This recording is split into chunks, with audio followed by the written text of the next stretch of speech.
ислам тарихында ең бірінші пайғамбарымыз саллаллаху алейхи уассаламға пайғамбарлық келместен бұрын пайғамбарымыз саллаллаху алейхи уассалам Меккеде Нұр тауында Хира деген үңгірге барып күнде құлшылық қылатын болатын еді. Құлшылық қылып жүрген еді.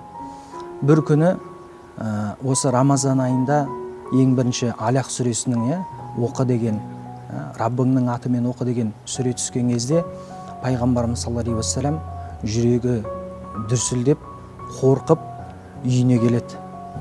Үйіне келеді да, мені бүркеңдер, маған үстіме бір көрпе жабыңдар, мені жабыңдар деп әйелін айтады. Хадижа радhiyallahu анха анамызға айтады. Сол кезде Хадижа анамыз жаңағы көрпені үстіне жауып, сол кезде пайғамбарымыз саллаллаху алейхи уассалам жаңағы болған оқиғаны айтып береді.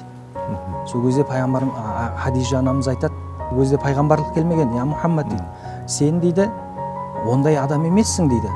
Саған Алла субхана тағала бір жаманшылық істемейді дейді. Неліктен дейді? Өйткені сен ешқашан өтірік айтпағасың, ешқашан аманатқа қиянат қылмағасың, және сен туыстарыңмен жақсы қарым қатынастасың, ешқашан туыстықты үзбегесің деп, осы жерде Хадижа анамыз осындай нәрсені айтып пайғамбарымызды жұбатады.